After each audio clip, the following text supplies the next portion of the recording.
Coucou les amis, après un magnifique voyage de 6 mois où nous avons découvert tous ces beaux pays, nous continuons notre road trip direction l'Espagne et le Portugal. Dans cette nouvelle vidéo, nous arrivons à Gatsolugats, puis nous visiterons Santillana del Mar et Valladolid avant d'arriver au Portugal où nous passerons notre première nuit à Podence. Nous visiterons ensuite Caravelas, Braga et nous passerons par Porto, Vagos et ses belles plages pour rejoindre Nazaré, puis Péniche avant d'arriver à Lisbonne. Donc nous voilà arrivés sur notre petit point de chute de la journée. On est dans un village où je ne pourrais pas vous dire le nom, mais on est à 35 km au nord de Bilbao, donc en Espagne. Et on a une heure et demie de marche, tranquillou, jusqu'à notre petit point de chute. C'est un monastère qui est un sanctuaire qui est posé sur un rocher avec une espèce de passerelle, une muraille qui nous permet d'aller dans la mer pour rejoindre ce fameux rocher. Donc on va vous montrer ça juste après en vidéo. Ceux qui connaissent Game of Thrones, c'est Dragonstone. Dragonstone de chez Game of Thrones. Game of Thrones. Ok.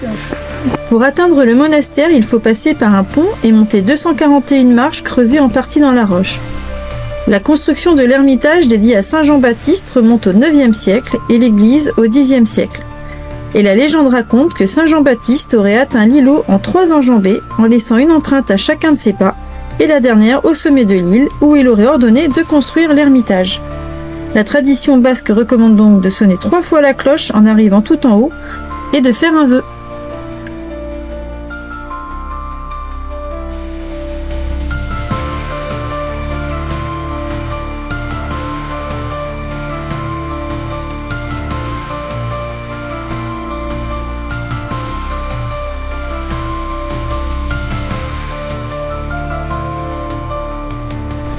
C'était une très belle visite, mais nous prenons le chemin du retour car nous souhaitons également nous rendre au phare qui se situe forcément de l'autre côté de là où nous sommes garés.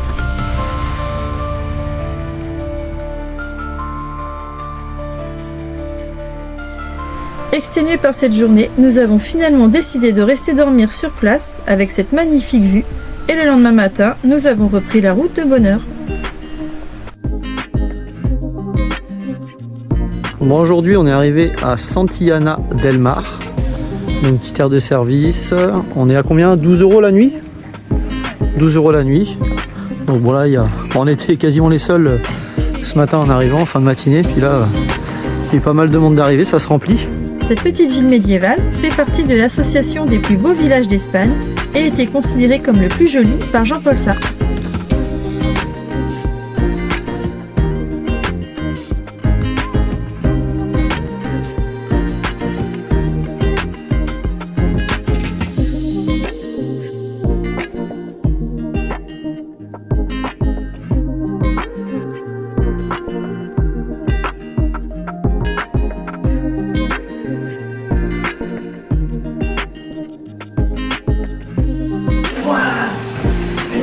Mais si, je crois qu'il y a des choses intéressantes par là-bas.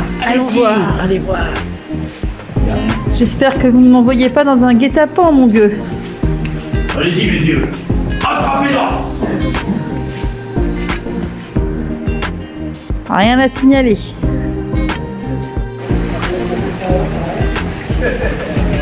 Je vais faire un petit plaisir gustatif. J'ai vu qu'il y avait un petit kebab là-bas. On va profiter maintenant qu'on est en Espagne. On va se faire un kebab. Nos premières gelées en Espagne. On n'a pas l'habitude de ça. On se réveille, tout est blanc. Tout est gelé.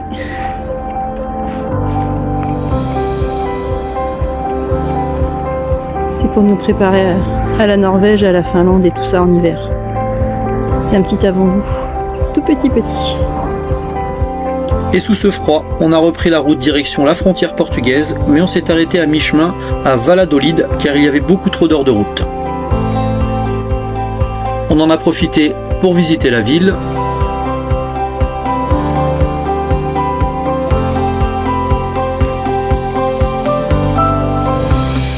Jules en a profité pour faire de la trottinette.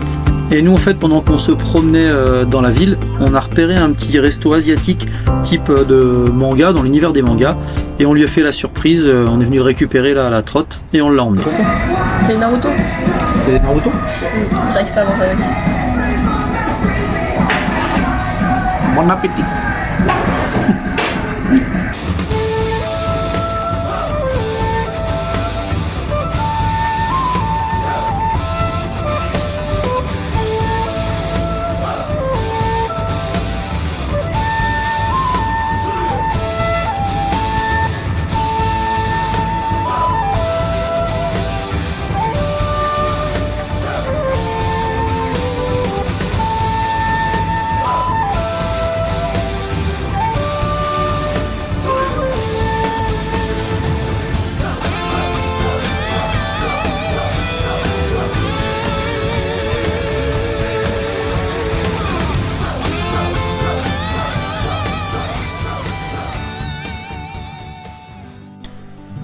Et le lendemain matin, nous voilà sur la route et nous venons de passer la frontière pour le Portugal. Donc nous faisons un premier arrêt à Podence sur une aire de service qui s'appelle Quinta do Pomar.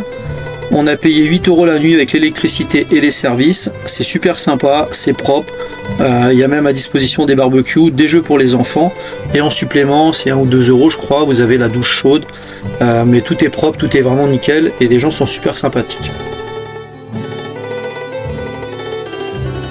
Bon, après qu'on se soit installé, on a décidé d'aller faire un petit tour dans le village et on a découvert un terrain pas comme les autres. Il y avait des statuettes, des masques, des couleurs de partout.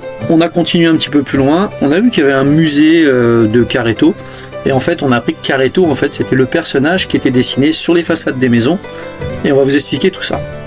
Enfin, Fred va le faire. En effet, après nous être renseignés, on a découvert que les Carettos sont les personnages principaux du carnaval de Podence, qui est classé au patrimoine culturel immatériel de l'humanité de l'UNESCO. Toute la vie du village tourne autour de ce carnaval. D'ailleurs, les propriétaires de notre aire de camping-car fabriquaient les masques et les costumes à notre arrivée. Et cette année, il aura lieu du 1er au 4 mars. Donc si vous êtes dans le coin, je pense que ça doit être vraiment sympa à voir.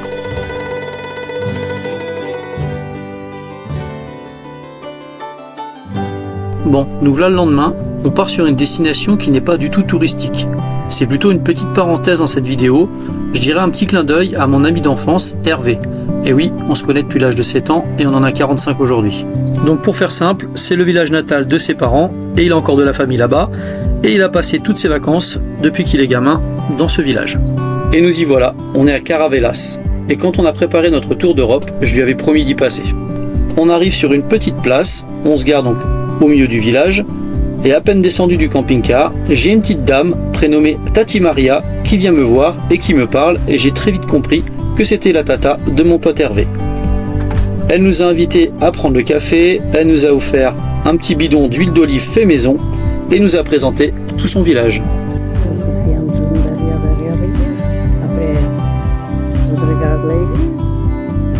Et après cette belle rencontre, nous avons donc fait un petit tour du village. Nous y avons croisé des habitants avec qui on a discuté. Et lorsqu'on est revenu au camping-car, qui était juste à côté du lavoir, on a été assez surpris de constater qu'il était toujours utilisé par les femmes du village. Et voilà, il est temps pour nous de repartir. On a été super contents et on remercie Tati Maria pour son accueil. Et Hervé, j'espère que ça t'a fait plaisir ce petit moment dans cette vidéo. Et direction Braga. Nous sommes passés devant le Palácio do Raio, qui est un exemple d'architecture baroque au Portugal, l'église de Santa Cruz et l'hôtel de ville.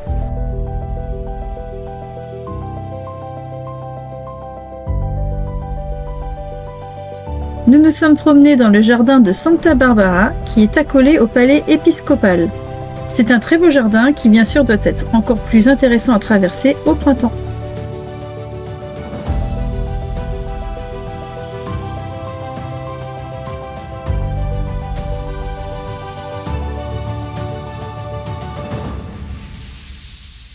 Nous avons continué notre chemin jusqu'à la cathédrale et nous y avons accédé par la partie arrière qui donne sur une petite cour intérieure, une chapelle et sa crypte.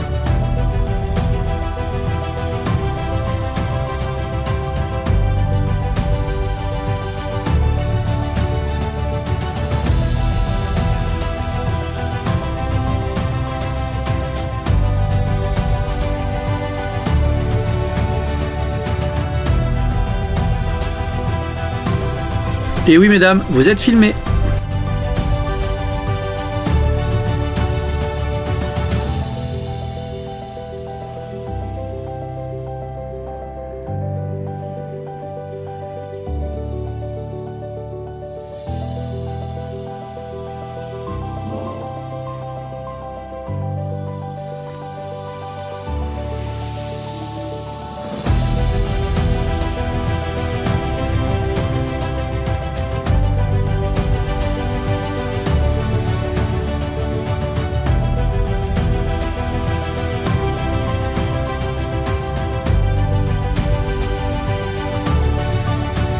Nous avons ensuite continué notre chemin jusqu'à l'arc de la Porta Nova.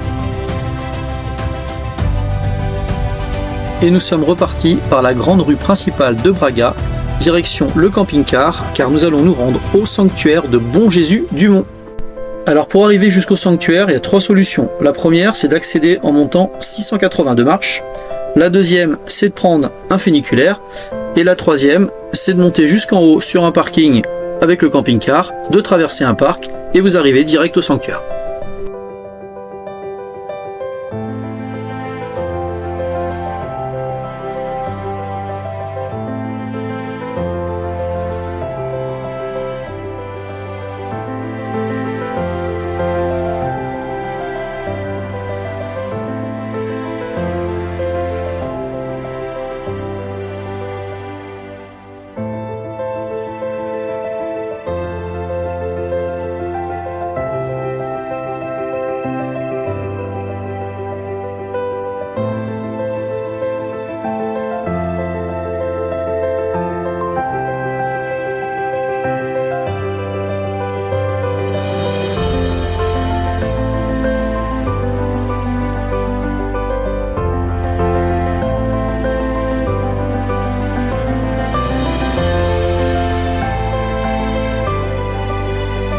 Ce sanctuaire est classé monument naturel et patrimoine mondial par l'UNESCO.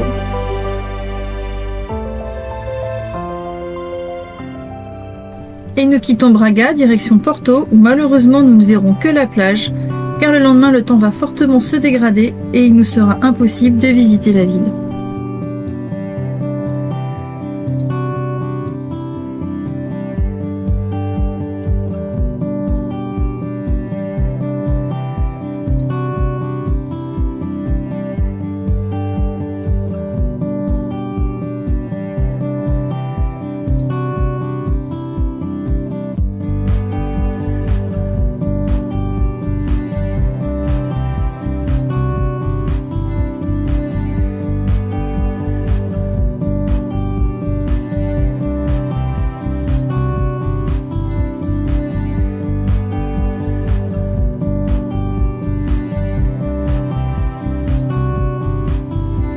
Bon, pour ce soir, ce sera petit dodo, bord de trottoir, enfin sur un trottoir, bord de route plutôt. Alors c'est pas une route passante, c'est une route, un chemin sans issue qui amène en fait à la mer. Donc là on s'est posé, spot gratuit, en face à la mer. Non. Hein? Regarde. Ah, tu veux été te voir? Non. Non, menteur. T'es sur le PC là. En tout cas là, on va aller se coucher de bonne heure car demain matin on se lève aux aurores. Allez, je vous dis bonne nuit et à demain. On se donne rendez-vous sur le nouveau spot. Bon, il est 8 h du matin. Voilà la petite aire de service où on est aujourd'hui. Et ce pendant 2 jours, parce que malheureusement, ils ont prévu de la pluie là pendant 2-3 jours. Donc on a préféré se poser pour avoir l'électricité et les commodités. C'est quand même plus simple. Et puis au Portugal, il y a plein d'aires de service qui sont hyper accessibles. Là, c'est 9 € sans les services et 3 € supplémentaires ou 4 € supplémentaires pour l'électricité. Bon, je pense pas qu'on ira beaucoup plus près, parce que sinon ça va finir comme dans les vidéos gags là où il y a qui sont en train de filmer ce genre de choses et puis ils se retrouvent ensevelis de flotte.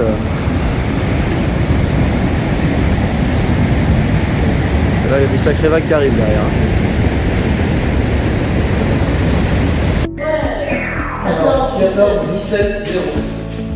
Alors ce qui était super dans cette aire de camping-car, c'est qu'il y avait une petite salle de jeu qui nous a permis de passer un petit peu le temps et de nous entraîner aux fléchettes.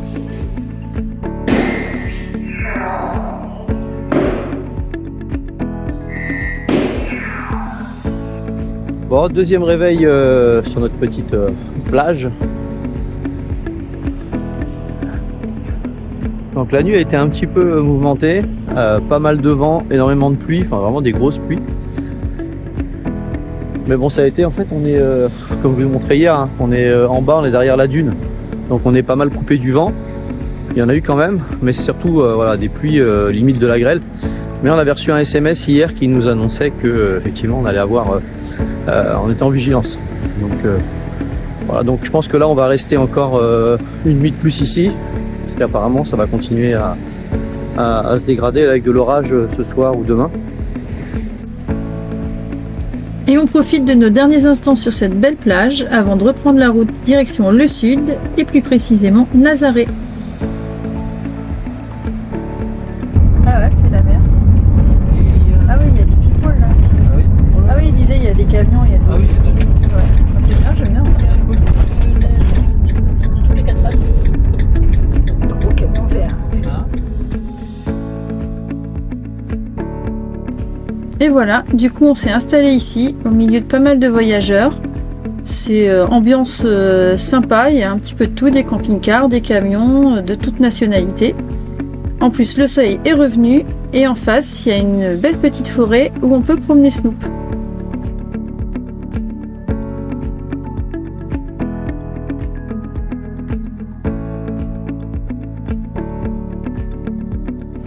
Donc petite sortie ce matin en trottinette et en vélo. Je suis pas feignant, je fais les feignants. Ouais. C'est la première fois qu'on les sort. Donc, ah bah tiens, il y a un Hilux comme les Guébétous là, derrière toi. oui. Bien. Bon, les Guébétous là, ils sont en Afrique. Et ils doivent avoir un sacré soleil. Bon, on va pas se plaindre, nous. On a quand même du beau temps ce matin, ça change d'hier avec la flotte. Non, avant-hier, on avait du soleil.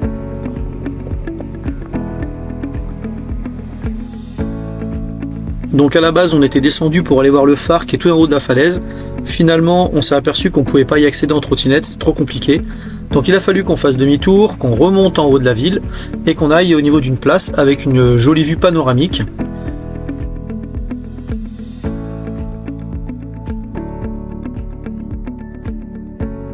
Et comme d'habitude, on n'a pas résisté et on s'est pris du maïs soufflé et des petits gâteaux aux cacahuètes.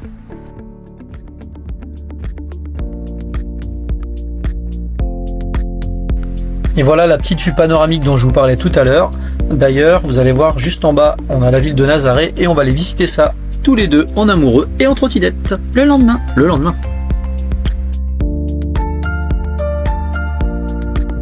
Donc là, on se dirige vers le phare de Nazaré. Bon, Jules, il peut pas s'empêcher, lui, d'aller dans les...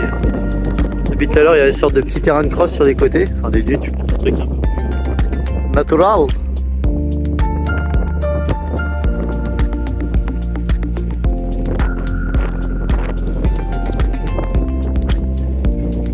Et il se fait doubler par Frédéric, qui prend ses aises sur la trottinette. Elle ne l'arrête plus.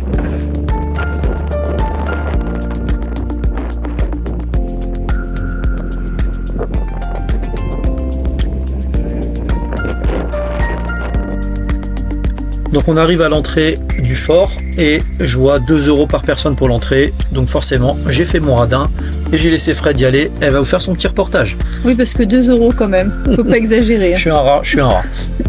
Donc j'ai visité ce petit phare qui a été construit en 1906 sur le fort de São Miguel Arcanro, qui date lui de 1577.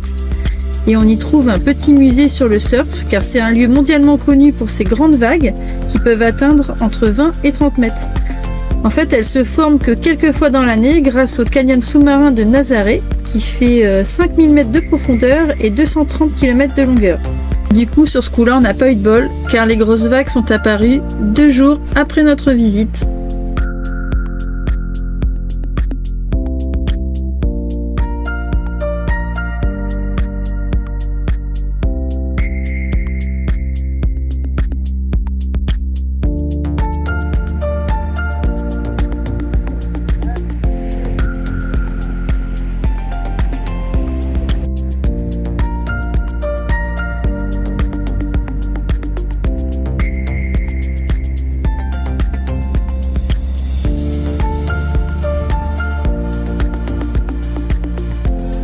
Et le lendemain matin, comme prévu, on est descendu tous les deux faire un tour dans le village en trottinette.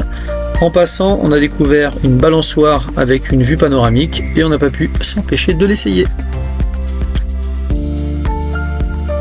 Et arrivé en bas, on s'est fait une petite promenade le long de la plage. On a admiré les bateaux de Nazaré et ensuite on est remonté par la ville.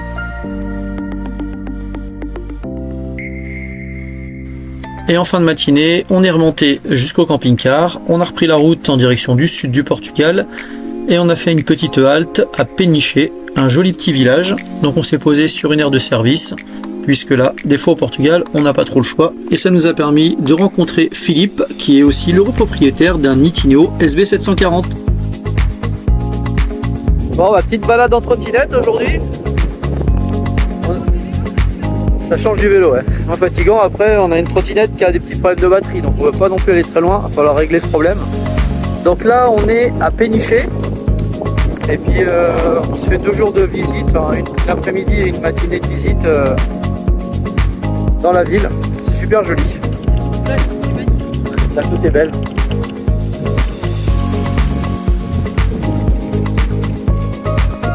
Donc là, on se dirige vers le phare, Peniche.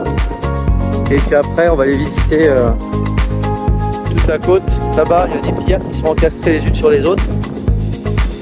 Bon, ça n'a pas l'air très beau, mais au moins, c'est histoire de dire qu'on est venu jusque-là. Alors petite précision, Julien parle seulement du phare parce que le reste du paysage, c'est vraiment magnifique. Bon, on a trouvé un petit passage dans les rochers. On risque de faire gaffe parce que quand il y a des grosses vagues, on entend là, ça fait des booms là, ça cogne dans le bas des rochers. C'est impressionnant. On n'entendait peut-être pas tout au téléphone, ça fait des grognements hein, dans la roche.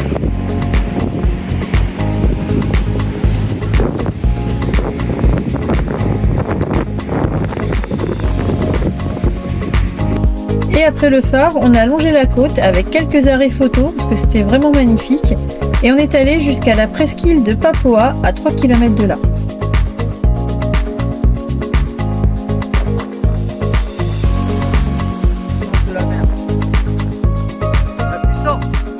Et nous voilà arrivés sur l'île. Je vous embarque avec moi, ça va être un peu long, je vais vous faire visiter, mais c'était vraiment magnifique. Mais pour vous faire patienter, Fred va vous raconter une petite histoire. Et oui, c'est ici que le San Pedro de Alcantara, un navire qui transportait des tonnes de cuivre, d'argent et d'or, a coulé lors d'une tempête le 2 février 1786. Malheureusement, il y eut 128 morts, mais on compte malgré tout 270 survivants. Et ce qui est incroyable pour l'époque, c'est qu'une quarantaine de plongeurs ont remonté en apnée 750 tonnes de cargaison au cours des 3 années qui ont suivi.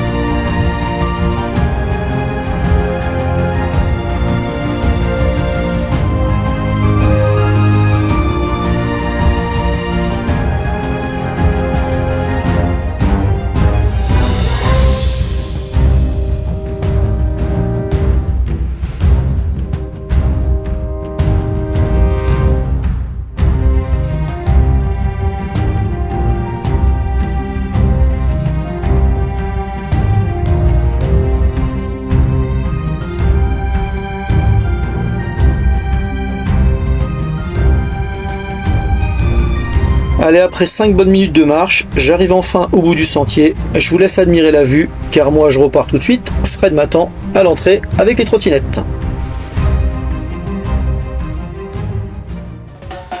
Le soir, on est parti se promener avec Snoop au pied du fort de Peniche.